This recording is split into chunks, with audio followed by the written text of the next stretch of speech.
नमस्कार, मेरा नाम है मनजीत यादव और आज हम बात करने वाले हैं इंडियन काउंसिल एक्ट 1909 की। इस वीडियो में हम ये भी कवर करेंगे कि गांधी ज़ेरा कैसे स्टार्ट हुआ। ठीक है, चलते हैं। सबसे पहले हम देखते हैं Indian council act 1909। Indian council act 1909, जिसे हम मॉर्ले मिंटो रिफॉर्म्स भी बोलते हैं। मॉर्ले आपके सेक्रेटरी ऑफ स्टेट थे और मिंटो आपके वाइसरॉय। अब एक बार हम देखते हैं इसका हिस्टोरिकल बैकग्राउंड, कि इससे पहले क्या घटनाएं घटी थी जिसका इम्पैक्ट पड़ेगा आपके मॉर्ले मिंटो रिफॉर्म्स में। जुलाई 1905 में आपका बंगाल पार्टीशन हुआ और उसके बाद 1906 में आपकी मुस्लिम लीग बनी। मुस्लिम लीग के एक लीडर थे आगा खान, जिसकी डिमांड थी पाकिस्तान की कि अंग्रेज़ों को एक सेपरेट कंट्री बना देना चाहिए पाकिस्तान नाम से। दूसरी चीज़, आगा खान की एक और डिमांड थी कि सेपरेट इलेक्टोरेट देना चाहिए मुस्लिम्स को।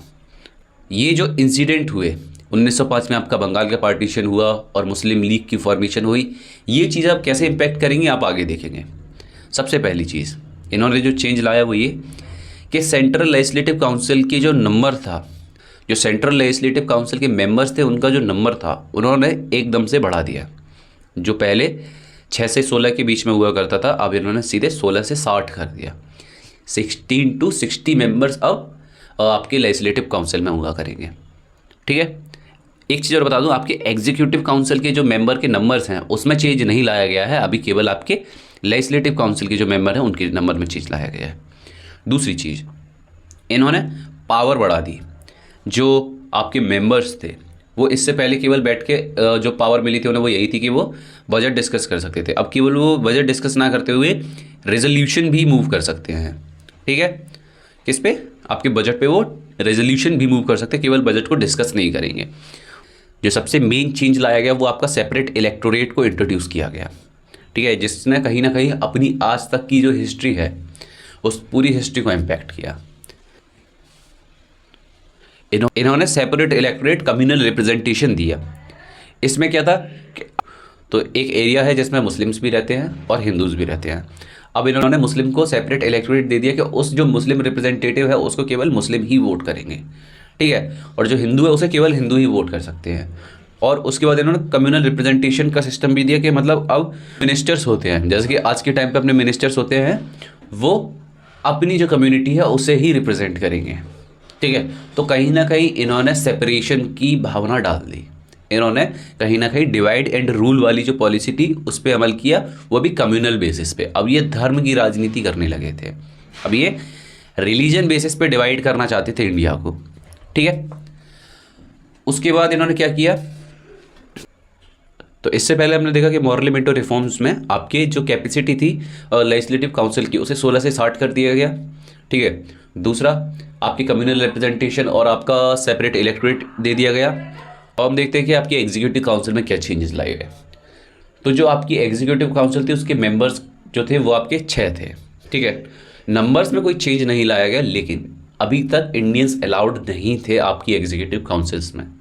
लेकिन पहली बार जो आपकी एग्जीक्यूटिव काउंसिल थी उसमें एक इंडियन मेंबर को अलाउ किया गया। मैंने आपको बताया था कि डिफरेंट पोर्टफोलियोज दे रखे थे। ठीक है, होम, डिफेंस, ऐसे। ठीक है, अब जो लॉ था, जो लॉ का पोर्टफोलियो था, वो पहली बार एक इंडियन को दिया गया जो कि आपके सत्येंद्र सिन्हा थे। ठीक है, वो पहली बार एक लॉ मेंबर के तौर पे बने, वो पहली बार एक लॉ मेंबर बने। ठीक है, अब हम देखते हैं कि अदर चेंजेस क्या लाए गए। पहली बार इलेक्शंस कराए गए आपके जो प्रोविजनल काउंसिल्स थी। ठीक है, बट ये काफ़ी इफेक्टिव या फिर कोई किसी तौर पे कोई इंपॉर्टेंट मूव के तौर पे सामने नहीं आया। ठीक है, पहली बार इलेक्शन कब होंगे वो हम आगे देखेंगे। रिप्रेजेंटेशन ऑफ वेरियस इंटरेस्ट, तो मैं आपको बता दूं कि इससे पहले जो आपका वोट देने का अधिकार था, ठीक है, वो आपका लिमिटेड फ्रेंचाइज रहेगा।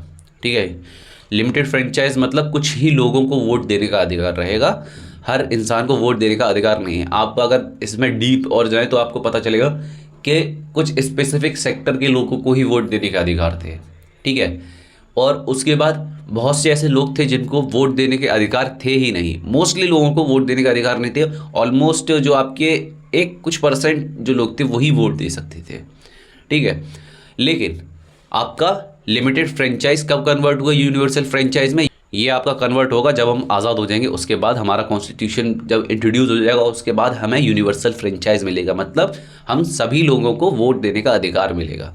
तो अभी जो हिस्ट्री हम पढ़ेंगे, तो अभी जितने भी हम एक्ट्स देखेंगे उसमें आपको लिमिटेड फ्रेंचाइज ही मिलेगा। जो भी इलेक्शन होंगे वो काफ़ी ज़्यादा इफेक्टिव इसलिए नहीं होंगे क्योंकि जो लोग थे, जो वोट देने का एक नंबर था वो बहुत कम था, और बाकी जो लोग थे वो वोट नहीं दे सकते थे। ठीक है, अब इन्होंने क्या किया कि रिप्रेजेंटेशन को बढ़ा दिया।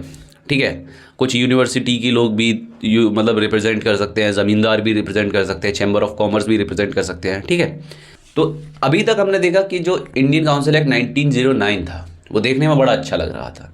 ठीक है, लेकिन जो सबसे मेन चेंज था वो था आपका सेपरेट इलेक्टोरेट इंट्रोड्यूस कर दिया, जो कि आपकी इंडियन पॉलिटिक्स को अफेक्ट करेगा करेंट टाइम तक, और आगे भी करेगा, क्योंकि जो कम्युनल पॉलिटिक्स है वो अपने इंडिया की रूट्स में आ गई 1909 के बाद।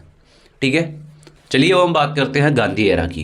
देखिए, सबसे पहली चीज़, आप इससे पहले जो भी मूवमेंट्स देखेंगे या फिर जितने भी आप वॉर देखेंगे या फिर आप कोई भी वॉर उठा लीजिए, वहाँ पे इंडिविजुअल इंटरेस्ट ही था। आपकी जितनी भी वॉर हुई या फिर जितनी भी लड़ाइयाँ हुई, कहीं ना कहीं सबके कुछ ना कुछ पर्सनल इंटरेस्ट ही थे।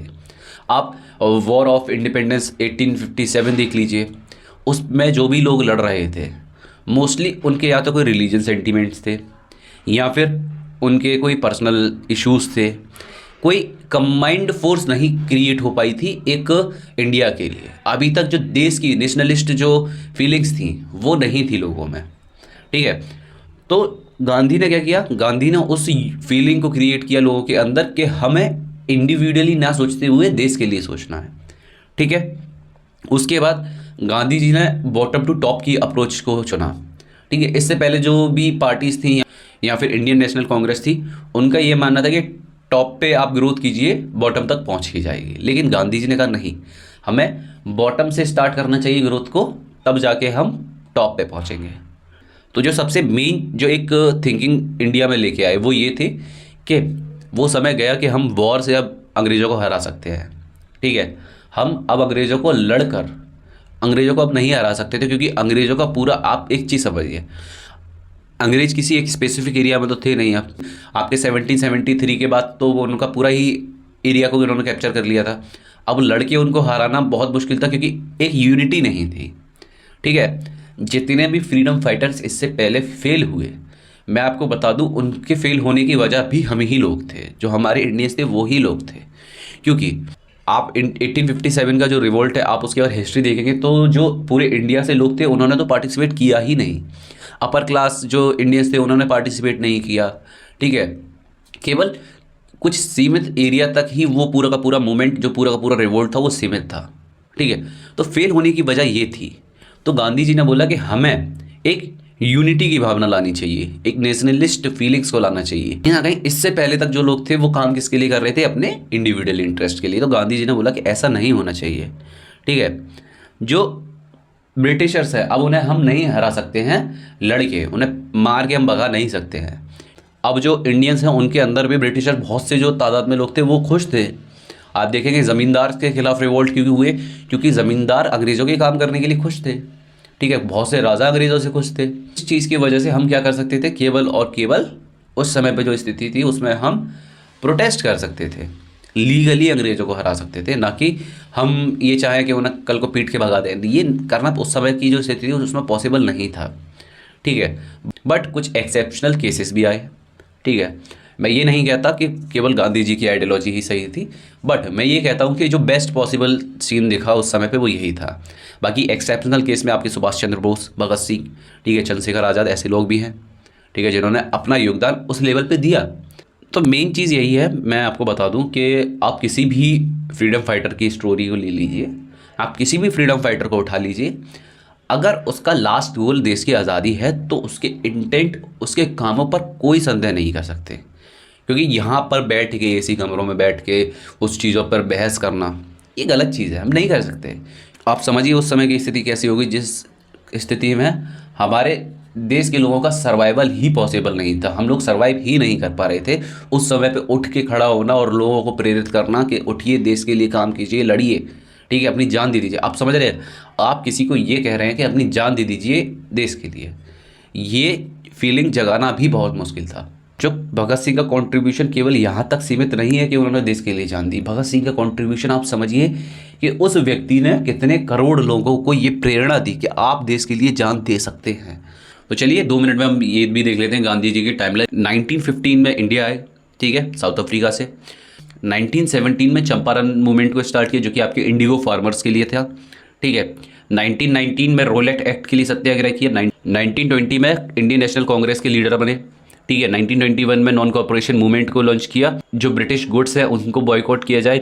1930 में सॉल्ट मार्च या फिर आपका डांडी मार्च बोल सकते हैं, उसे लॉन्च किया। 1931 में सेकंड राउंड टेबल कॉन्फ्रेंस को अटेंड किया। 1932 में प्रोटेस्ट की कम्युनल अवार्ड के खिलाफ, ठीक है। 1942 में आपका क्विट इंडिया मूवमेंट को लॉन्च किया, ठीक है।